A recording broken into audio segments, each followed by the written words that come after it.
ಈಗ ಅಣ್ಣವ್ರ ಮನೆಗೆ ಹೋದರೆ ಏನಾದರೂ ಸಮಸ್ಯೆ ಹೇಳಿದ್ರೆ ಅದು ಬಗೆಯಿರೋದು. ಅದಾದಮೇಲೆ ಅಂಬರೀಷ್ ಅವ್ರ ಹತ್ರ ಹೋದರೆ ಬಗೆಯಿರೋದು. ಇವತ್ತೊಂದು ದಿವಸ ನಮಗೆ ನಿರ್ಮಾಪಕರಿಗೂ ಯಾರೂ ಸರಿಯಾದ ಲೀಡರ್ ಇಲ್ಲ. ನಿರ್ಮಾಪಕನ ಉಳಿಸೋ ಆಲೋಚನೆ ಯಾರಿಗೂ ಮಾಡ್ತಾ ಇಲ್ಲ ಯಾರು. ಇಲ್ಲಿ ನಾವಿಲ್ಲೆಲ್ಲೋ ವೇಸ್ಟೇಜ್ ಮಾಡ್ತಾ ಇದ್ದೀವಿ. ₹5 ಜಾಸ್ತಿ ಮಾಡ್ಬೇಕಾದ್ರೆ ವಾಣಿಜ್ಯ ಮಂಡಳಿಯಿಂದ ಬಂದು ರಿಕ್ವೆಸ್ಟ್ ಮಾಡಿ ಎಲ್ಲ ಒಂದು ಕೂತ್ಕೊಂಡು ಚಿತ್ರಮಂದಿರ ಮಾಲೀಕರು, ನಿರ್ಮಾಪಕರು, ವಿತರಕರು ಎಲ್ಲರೂ ಚರ್ಚೆ ಮಾಡಿ ಹಿಂದೆ ನೀವು ನಂಬ್ತಿರಲ್ಲ 70% ಇನ್ನ ಕಡಿಮೆ ಇದ್ರೆ ಪಿಕ್ಚರ್ ರಿಮೂವ್ ಮಾಡುತ್ತಿದ್ರು, ತೆಗಿತಾ ಇದ್ರು. ಅವತ್ತು ಏನಕ್ಕೆ ಅಂದರೆ ಎಲ್ಲರೂ ನೋಡ್ತಾ ಇದ್ದಿದ್ದು ನಮ್ಮ ಆಡಿಯನ್ಸ್ಗೆ ಅವ್ರಿಗೆ ಏನು ಬೇಕೋ ಅದನ್ನು ಕೊಡ್ತಾ ಇದ್ರು. ಹಾಡುಗಳಲ್ಲಾಗಲಿ, ಕಥೆಯಲ್ಲಾಗಲಿ. ಇವತ್ತು ನೀವು ಒಂದು ಹೊರಗಡೆ ಬರಬೇಕು ಅಂದರೆ ಇವತ್ತು ಹುಬ್ಳಿ ಅನ್ನೋ ಊರಲ್ಲಿ ₹250 ₹300 ಟಿಕೆಟು. ಬೆಂಗಳೂರಿನಲ್ಲೂ ಇದೆ, ನಿಮಗೆ ಗೊತ್ತು, ನಾನೇನು ಹೇಳಬೇಕಾಗೆ ಅಂತ ಹೇಳ್ಬೋದು. ಕುಮಾರ್ ಅವ್ರು ಏನು ಬಡ್ಜೆಟ್ ಸಿನಿಮಾ ಮಾಡಿದ್ದಾರೆ ಅಂತ. ಮಾಣಿಕ್ಯ ತೆಗೆದು ನೋಡಲಿ ಏನು ಬಡ್ಜೆಟ್ ಇದೆ ಅಂತ. ಮಾಮೂಲಿ ಕರೋನಾ ಬಂತು. ಕರೋನಾ ಬಂದಮೇಲೆ ಇಂಡಸ್ಟ್ರಿ ಬದಲಾಗ್ಬಿಟ್ಟಿದೆ. ಈಗ ಪ್ಯಾನ್ ಇಂಡಿಯಾ ಆಗಿದೆ. 30ರಿಂದ 35 ಸಿನಿಮಾ ಮಾಡಿರ್ಬೋದು. ಡಿಸ್ಟ್ರಿಬ್ಯೂಟರ್ ಆಗಿ ಒಂದು ಸುಮಾರು 150ರಿಂದ 200 ಸಿನಿಮಾ ವಿತರಣೆ ಮಾಡಿದ್ದೀನಿ. ಪ್ರೊಡಕ್ಷನ್ ಬಂಗಾರದ ಮನುಷ್ಯ, ಬಬ್ರುವಾಹನ, ಹುಲಿಯಾಲಿ ನಿಮೇವು, ಈಗ ಅವರಿಂದ ನಾವು ಕಲ್ತಿರೋದು ಕೆಲವೆಲ್ಲ. ದೇವ್ರದೇ ವಿಷ್ಣು ಸರ್ ಸಿನಿಮಾನೇ ಮಾಡೋಂಥ ನಮ್ಗೆ ಅವಕಾಶ ಸಿಕ್ತು. ಅದು 150ನೇ ಸಿನಿಮಾ ಅಂದರೆ 200 ಸಿನಿಮಾ ದಾಟ್ತವರು ಅಣ್ಣವರು, ಅವರು ಎಲ್ಲರೂ. ಇನ್ಯಾರು ದಾಟ್ತಾರೋ ಇಲ್ಲೋ ಡೌಟ್. 100 ಬರೋ ಡೌಟ್ ಇದೆ. ಶಿವಣ್ಣ ಬಿಟ್ಟರೆ ಆವಾಗ ನಮಗೊಬ್ಬರು ಲೀಡ್ರ್ ಇದ್ದರು. ಹೇಳಿದಾಗ ಹೋಗಿ ಕಷ್ಟ ಸುಖ ಅಂತ ಕೇಳೋಕ್ಕೆ ಇದ್ದರು. ಇವತ್ತು ಲೀಡ್ರು ನಮ್ಮಲ್ಲಿ ಚಿತ್ರರಂಗ ಇಲ್ಲ. ಈಗ ಅಣ್ಣವ್ರ ಮನೆಗೆ ಹೋದರೆ ಏನಾದರೂ ಸಮಸ್ಯೆ ಹೇಳಿದ್ರೆ ಅದು ಬಗೆಯಿರೋದು. ಅದಾದಮೇಲೆ ಅಂಬರೀಷ್ ಅವ್ರ ಹತ್ರ ಹೋದರೆ ಬಗೆಯಿರೋದು. ಇವತ್ತೊಂದು ದಿವಸ ನಮಗೆ ನಿರ್ಮಾಪಕರಿಗೂ ಯಾರೂ ಸರಿಯಾದ ಲೀಡರ್ ಇಲ್ಲ. ಲೀಡರ್ ಅಂಥವ್ರು ಯಾರನ್ನ ಇದ್ರೆ, ಈಗ ನಿರ್ಮಾಪಕ ಇದ್ರೆ ಚಿತ್ರರಂಗ. ಒಬ್ಬ ನಿರ್ಮಾಪಕ ಎಲ್ಲಿಂದನೋ ದುಡ್ಡು ತರ್ತಾನೆ, ಹೆಂಗೆ ತರ್ತಾನೆ ಅದು ಯಾರಿಗೂ ಗೊತ್ತಿರಲ್ಲ. ಒಬ್ಬ ನಿರ್ದೇಶಕನ ನಿಮ್ಮನ್ನೇ ಆಯ್ಕೆ ಮಾಡ್ಬೋದು. ನಾವು ಕೂತ್ಕೊಂಡು ಡಿಸ್ಕಷನ್ ಮಾಡಿದಾಗಲೇ ಅದು ನಾಯಕ ಇಂಥವ್ರು ಬೇಕು ಅಂತ ಬರುತ್ತೆ. ಕತೆ ಕೇಳ್ತೀವಿ, ಆ ರೀತಿ ಬರ್ತೇವೆ. ನಿರ್ಮಾಪಕನ ಇಲ್ಲ ಅಂದರೆ ಎಲ್ಲಿಂದ ಮಾಡೋಕ್ಕೆ ಸಾಧ್ಯ? ನಿರ್ಮಾಪಕನ ಉಳಿಸೋ ಆಲೋಚನೆ ಯಾರಿಗೂ ಮಾಡ್ತಾ ಇಲ್ಲ ಯಾರು. ಇಲ್ಲಿ ನಾವಿಲ್ಲೆಲ್ಲೋ ವೇಸ್ಟೇಜ್ ಮಾಡ್ತಾ ಇದ್ದೀವಿ. ಪ್ರೊಡಕ್ಷನಲ್ಲಿ ಯಾರೋ ಮಾಡೋ ವೇಸ್ಟೇಜ್ನ ನಾವು ಪಬ್ಲಿಕ್ ತಲೆ ಮೇಲೆ ಭಾರ ಏರ್ತಾ ಇದ್ದೀವಿ. ರೇಟ್ ಆಫ್ ಅಡ್ಮಿಷನ್ ಈಗ ನೀವು ಬೇಕಾದ ದಾಖಲೆ ತೆಗೆದು ನೋಡಿ, ಹಿಂದೆ ಎಲ್ಲಿವರೆಗೂ ರೇಟ್ ಆಫ್ ಅಡ್ಮಿಷನ್ ಎಷ್ಟಿತ್ತು, ಏನಿತ್ತು ಅನ್ನೋದು. ನಾನು ಹತ್ರ ಇದ್ರೆ ಕೊಡ್ತೀನಿ ನಿಮಗೆ ಮುಂದಿನ ದಿವಸದಲ್ಲಿ. ತೆಗೆದು ನೋಡಿ ಏನು ರೇಟ್ ಆಫ್ ಅಡ್ಮಿಷನ್ ಇತ್ತು, ಎಲ್ಲಿಗಿತ್ತು. ₹5 ಜಾಸ್ತಿ ಮಾಡ್ಬೇಕಾದ್ರೆ ವಾಣಿಜ್ಯ ಮಂಡಳಿಯಿಂದ ಬಂದು ರಿಕ್ವೆಸ್ಟ್ ಮಾಡಿ ಏನಂತಾರೆ ಅದು ಅಂದರೆ ರೂಲ್ಸ್ ಅಲ್ಲ, ಒಂದು ಮನವಿ ಎಲ್ಲ ಒಂದು ಕೂತ್ಕೊಂಡು ಚಿತ್ರಮಂದಿರ ಮಾಲೀಕರು, ನಿರ್ಮಾಪಕರು, ವಿತರಕರು ಎಲ್ಲರೂ ಚರ್ಚೆ ಮಾಡಿ ಪ್ಲಾನ್ ಮಾಡ್ತಾಯಿದ್ರು. ಇವತ್ತು ರಾತ್ರಿ ₹500 ಜಾಸ್ತಿ ಆಗ್ತಾ ಇದೆ.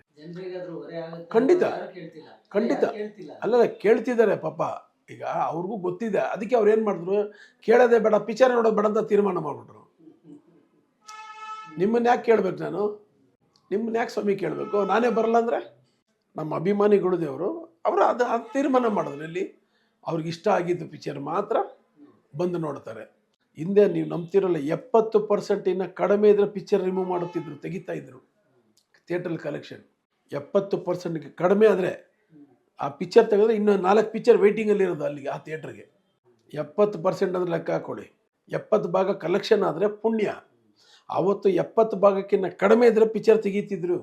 ಏನಕ್ಕೆ ಅಂದರೆ ಇನ್ನೊಬ್ರಿಗೆ ಅವಕಾಶ ಮಾಡಿಕೊಡ್ಬೇಕು ಅಂತ. ಯಾರಿಗೆ? ನನ್ನದೇ ಒಂದು ಸಿನಿಮಾ ಒಂದು ಥಿಯೇಟ್ರಲ್ಲಿ 14 ದಿವಸ 14 ಮಾರ್ನಿಂಗ್ ಶೋ ಫುಲ್ ಪಿಕ್ಚರ್ ತೆಗೆದ್ರು. 14 ಮಾರ್ನಿಂಗ್ ಶೋ ಇದ್ದಿದ್ದು, 14 ಮಾರ್ನಿಂಗ್ ಶೋ ಫುಲ್ಲು. ಅಂದರೆ ಇನ್ನೊಬ್ರಿಗೆ ಅವಕಾಶ, ಅಂದರೆ ನಮಗೆ ಒಂದು 2 ವಾರ 3 ವಾರ ಅಂತ ಕೊಟ್ಟಿರ್ತಾರೆ. ಕನ್ನಡ ಪಿಕ್ಚರ್ ಹಾಕಿದ್ದು, ಬೇರೆ ಪಿಕ್ಚರ್ ಹಾಕಲಿಲ್ಲ. ಆ ರೀತಿ ಒಂದು ಕಾಲ ಅದು. ಅವತ್ತು ಏನಕ್ಕೆ ಅಂದರೆ ಎಲ್ಲರೂ ನೋಡ್ತಾ ಇದ್ದಿದ್ದು ನಮ್ಮ ಆಡಿಯನ್ಸ್ಗೆ ಅವ್ರಿಗೆ ಏನು ಬೇಕೋ ಅದನ್ನು ಕೊಡ್ತಾಯಿದ್ರು. ಹಾಡುಗಳಲ್ಲಾಗಲಿ, ಕಥೆಯಲ್ಲಾಗಲಿ, ಮತ್ತು ಕಲಾವಿದರಲ್ಲಿ ಅವರೊಂದು ಪರ್ಫಾರ್ಮೆನ್ಸಲ್ಲಿ ಪ್ರತಿಯೊಂದರೂ ಕೊಡ್ತಿದ್ರು. ರೇಟ್ ಜಾಸ್ತಿ ನಾವು ಮಾಡ್ತಿರಲಿಲ್ಲ. ಇವತ್ತು ನೀವು ಒಂದು ಹೊರಗಡೆ ಬರಬೇಕು ಅಂದರೆ ಇವತ್ತು ಹುಬ್ಳಿ ಅನ್ನೋ ಊರಲ್ಲಿ ₹250 ₹300 ಟಿಕೆಟು ಸಿಂಗಲ್ ಸ್ಕ್ರೀನಲ್ಲಿ. ಬೆಂಗಳೂರಿನಲ್ಲೂ ಇದೆ, ನಿಮಗೆ ಗೊತ್ತು, ನಾನೇನು ಹೇಳಬೇಕಾಗೆ ಅಂತ ಇದಿಲ್ಲ. ಈ ರೀತಿ ಮಾಡಿದ್ರೆ ನಮ್ಗೆ ಅಭಿಮಾನಿಗಳಿದ್ರೆ ತಾನೇ ನಾವು ಮಾಡೋಂಥ ಸಿನಿಮಾ ನೋಡಿ ಬೆಳೆಸೋದ್ರು ನಮ್ಮ ಅಭಿಮಾನಿಗಳು, ಚಿತ್ರ ರಸಿಕರು ಅವರೆಲ್ಲ. ಅವ್ರ ಮೇಲೆ ನಾವು ಭಾರ ಹಾಕ್ತಾ ಇದ್ದೀವಿ. ಅಲ್ಲಿ ಈ ವಾತಾವರಣ ಸರಿ ಇಲ್ಲ ಅಂತ ನನ್ನ ಅಭಿಪ್ರಾಯ, ನನ್ನದು. ಬೇರೆಯವ್ರು ನನಗೆ ಗೊತ್ತಿಲ್ಲ, ನನ್ನ ಅಭಿಪ್ರಾಯ. ಹೇಳ್ಬೋದು ಕುಮಾರ್ ಅವ್ರು ಏನು ಬಡ್ಜೆಟ್ ಸಿನಿಮಾ ಮಾಡಿದ್ದಾರೆ ಅಂತ. ಮಾಣಿಕ್ಯ ತೆಗೆದು ನೋಡಲಿ ಏನು ಬಡ್ಜೆಟ್ ಇದೆ ಅಂತ. ಅದನ್ನೇ ನಾವು ₹100 ಮೇಲೆ ಮಾಡಿರಲಿಲ್ಲ. ಅಂಜನಿ ಪುತ್ರನಷ್ಟೇ ₹150 ಮಾಡಿದ್ವಿ ಅಷ್ಟೇ. ನಾವು ಬಾಲ್ಕನಿ 150, ಕೇಳಕೊಂಡು ₹100. ಅದಕ್ಕಿಂತ ಬಡ್ಜೆಟ್ ಬೇಕಾ? ನಾವು ಯಾವತ್ತೂ ನಮ್ಮ ವೇಸ್ಟೇಜ್ನ ಕಡಿಮೆ ಮಾಡಬೇಕು. ಚಿತ್ರತಂಡ ಆ ತಂಡ ವೇಸ್ಟೇಜ್ ಉಳಿಸಿದ್ರೆ ನಿರ್ಮಾಪಕ ಆಪರೇಟರ್ ಹಿಡ್ಕೊಳ್ತಿದ್ದೆ. ಆ ನಿರ್ಮಾಪಕ ಇನ್ನು 4 ಸಿನಿಮಾ ಮಾಡ್ತಾನೆ. ಲಾಸ್ಟ್ ಸಿನಿಮಾ ಅಂದ್ರೆ ಅಂಜನಿ ಪುತ್ರ. ಹೌದೌದು, ಅಂಜನಿ ಪುತ್ರ. ಅದಾದಮೇಲೆ ಒಂದು ಕಿರಿಶಂಕರ್ ಲೂಸ್ ಮಾದ, ಏನಂತ ಪ್ರಯೋಜನ ನಮಗೆ ಆಗಲಿಲ್ಲ. ಅದು ಏನೋ ನಮಗೆ ಸರಿಯಲ್ಲ, ಒಳ್ಳೆಯ ಕಥೆನೇ, ಅದು ಯಾಕೋ ಒಂಚೂರು ಎಡವಟ್ಟಾಯಿತು, ಎಲ್ಲ ಎಡವಟ್ಟಾಯಿತು ನಮಗೆ ಗೊತ್ತಿಲ್ಲ. ಅಂಜನಿ ಪುತ್ರ ಒಳ್ಳೆ ಐತಿ ನಿಮಗೆ. ಅದು ನಮಗೆ ಆ ಕೋರ್ಟು ಕೇಸ್ ಆಯ್ತಲ್ಲ, ಆ ವಕೀಲರು ಸ್ವಲ್ಪ ಅವ್ರಿಗೇನೋ ಬೇಜಾರಾಗಿದೆ ಅಂತೇಳಿ ಒಂಚೂರು ಸ್ಟೇ ಬಂತಲ್ಲ, ಅದು ಸ್ವಲ್ಪ ಒಂದು ನಮಗೊಂಚೂರು ನಿಂತೋಯ್ತಲ್ಲ ಶೋ, ಒಂಚೂರು ಸಮಸ್ಯೆಗಳು ಆ ಥರ. ಅದಾದಮೇಲೆ ಯಾವುದೂ ಪ್ರೊಡಕ್ಷನು ಮಾಡಲಿಲ್ಲ. ಮಾಮೂಲಿ ಕರೋನಾ ಬಂತು. ಕರೋನಾ ಬಂದಮೇಲೆ ಇಂಡಸ್ಟ್ರಿ ಬದಲಾಗ್ಬಿಟ್ಟಿದೆ. ಈಗ ಪ್ಯಾನ್ ಇಂಡಿಯಾ ಆಗಿದೆ. ಯಾರು ನೋಡಿದ್ರು ಪ್ಯಾನ್ ಇಂಡಿಯಾ ಅಂತಾರೆ. ಮೊದಲು ನಮ್ಮ ಕರ್ನಾಟಕದಲ್ಲಿ ಉಳಿಸ್ಕೊಳ್ಳೋಣ. ನಮ್ಮ ಕರ್ನಾಟಕದಲ್ಲಿ ಆದ್ರೇ 100 ಕೋಟಿ ರೂಪಾಯಿ ವ್ಯಾಪಾರ ಆಗುತ್ತೆ. ಏನು ಕಡಿಮೆ ಏನಿಲ್ಲ ನಮ್ಮಲ್ಲಿ. ನಮ್ಮ ಜನ ಅಷ್ಟು ಜನಗೆ ನೋಡಿಸ್ತಾರೆ. ಹಿಂದೆ ನಿಮ್ಗೆ ಗೊತ್ತಿರಬೇಕು, ಎಂತೆಂಥ ಸಿನಿಮಾ ಹುಬ್ಳಿಲೆಲ್ಲ ಇಲ್ಲಿ 100 ಡೇಸು ಸಿಲ್ವರ್ ಜಿಬಿ ಹೋಗಿದ್ದಾವೆ. ಹೇಳ್ಕೊಳೋದಕ್ಕೆ ಪಟ್ಟಿನೇ ಬೇಕು. ಏನು ಇತ್ತೀಚೆಗೆ ತೋರಿಸ್ಲಿ, ಐ ಥಿಂಕ್ ಮಾಣಿಕ್ಯ ಆದಮೇಲೆ ಕಡಿಮೆ ಅಂತ ಕಾಣುತ್ತೆ 100 ಡೇಸು. ಇತ್ತೀಚೆಗೆ ಯಾವ 100 ಡೇಸ್ ಅನ್ನೋ ಕಾನ್ಸೆಪ್ಟ್ ಇಲ್ಲ. ನೀವು ಓವರಾಲ್ ಎಷ್ಟು ಸಿನಿಮಾ ಮಾಡಿದ್ದೀರಾ ಟೋಟಲ್? ಒಂದು 30ರಿಂದ 35 ಸಿನಿಮಾ ಮಾಡಿರ್ಬೋದು. ಡಿಸ್ಟ್ರಿಬ್ಯೂಟರ್ ಆಗಿ ಒಂದು ಸುಮಾರು 150ರಿಂದ 200 ಸಿನಿಮಾ ವಿತರಣೆ ಮಾಡಿದ್ದೀನಿ. ಸುಮಾರು 100 ಥಿಯೇಟ್ರು ಲೀಸ್ ತೊಗೊಂಡು ನಡೆಸ್ತಾ ಇದ್ದೆ. ಆವಾಗ ವಿತರಕರಿಗೆ ಏನಾಗ್ತಾಯಿತ್ತು ಅಂದರೆ, ಆವಾಗ ನಾವು ಮುಹೂರ್ತದ ದಿವಸನೇ ಪಿಕ್ಚರ್ ಸೇಲ್ ಆಗ್ಬಿಡೋದು. ಮುಹೂರ್ತ ನಾಳೆ ಅಂದ್ಕೊಳ್ಳಿ, ಹೆಚ್ಚು ಕಡಿಮೆ ಇವತ್ತೇ ಏರಿಯಾಗಳು ಸೇಲ್ ಆಗ್ಬಿಡೋದು. ಆ ಡೈರೆಕ್ಟ್ರು ಆ ಸ್ಟಾರ್ ಮೇಲೆ ಒಂದು ಆಗೋಗ್ಬಿಡೋದು.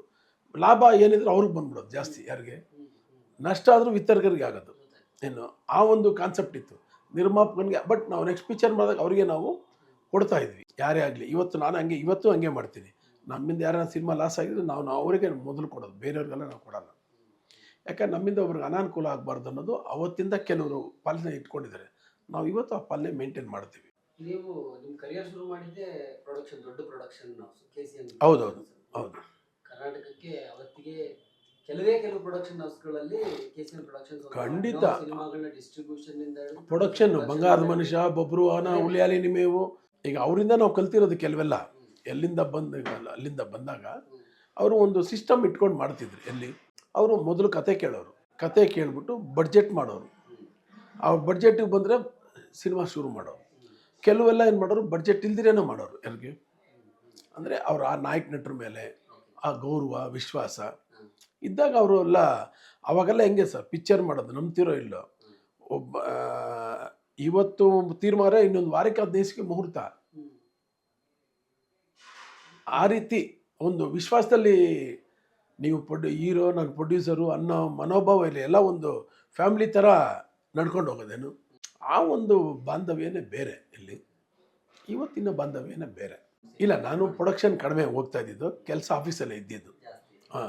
ಅದರಲ್ಲಿ ಒಂದು ನೆನಪು ಮಾಡ್ಕೊಬೇಕು ಅಂದರೆ, ಈ ಬಿಸ್ಲರಿ ಬಾಟ್ಲ್ ಅನ್ನೋದು ಇದಿಲ್ಲ, ಇದು ಬೆಂಗಳೂರಿನಲ್ಲಿ ಒಂದೇ ಕಡೆ ಮಾಡ್ತಾ ಇದ್ದಿದ್ದು, ನೀಲಗಿರೀಸ್ ಅಂತ, ಅಪೇರ ಥಿಯೇಟ್ರ್ ಎದುರುಗಡೆ ಇತ್ತು.